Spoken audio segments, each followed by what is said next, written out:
Nëse flasim me tone të tilla për Evropën, duke ditë se sa fuqishme është ajo krahasuar me ne, ku gjendemi ne në këtë mozaik? Cili është vendi i Kosovës,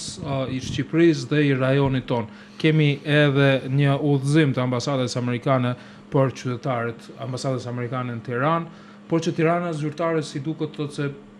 gjithçka në rregull është. A është gjithçka në rregull për rajonin? Fakti që kemi implikime dhe ka implikime në pjesën e sigurisë ku gjendemi ne, pra ne veç se kemi hyrë në një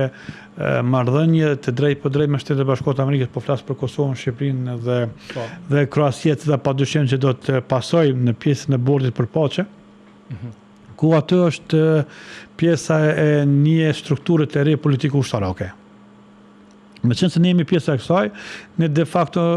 bartëm një lloj përgjegjësie, po edhe njëkohësisht një mburoj nga Shtetet e Bashkuara të Amerikës. Dhajmë përgjegjësinë tonë, dhajmë kontributin tonë me kapacitetin që ne i kemi, por njëkohësisht marrëm një mburoj nga Shtetet e Bashkuara të Amerikës. Sa i përket qëndrimit dhe apo informimit që është bërë nga ambasada e Shtetit e Bashkuara të Amerikës në Tiranë, është të qartë, Lori, të kujtohet në një nga intervistat që kemi patur, kemi potencuar që tani lufta kundër terrorizmit do të rikthehet në rrugë qytetet e Bashkimit Evropian, do të rikthehet në hapësirat ku Shtetet e Bashkuara të Amerikës janë prezente në ambasadat, konzulatat e tyre evropiane, dhe detyrimisht Azballkani nuk mund mbetet i mend, sepse ne dimë qarta veprime terroriste që kanë atakuar pjesën ballkanike, ne nga pjesa statistikore ne shohim që ka një rritje të aktivitetit latent në pjesën e medjave, në pjesën, ku themi medjave, kanaleve të veçanta, ku individët doktrinohen dhe indoktrinohen nga pjesa e një filozofie agresive ekstremiste që vjen nga sponzor Irani dhe vendet e tjera që kanë një njëjtën ideologji të veprimit, dhe pikërisht ky paralajmërim është një alarm në kuptimin e një parapregaditje edhe të Kosovës dhe të Shqipërisë, po edhe vendet të tjera që të jenë të vëmendshëm dhe të kujdesshëm, sepse përveç faktit që ne jemi pjesë e aleancës,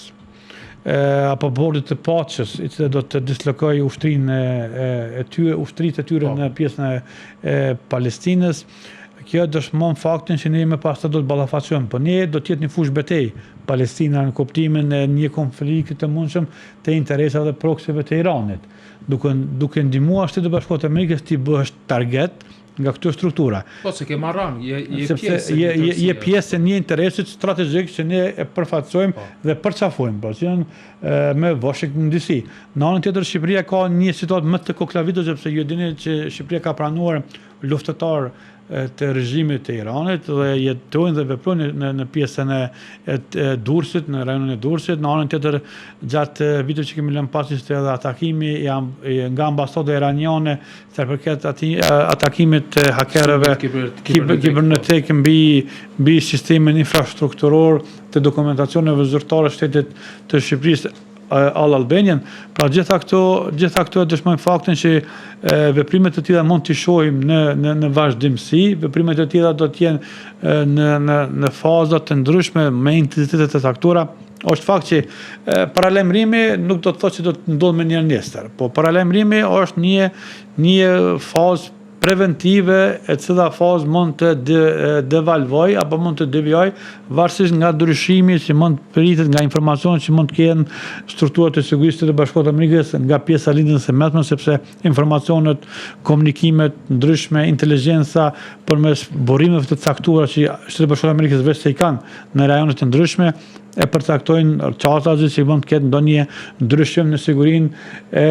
Shtetit Bashkuara të Amerikës dhe objekteve të tyre dhe qytetarëve të saj.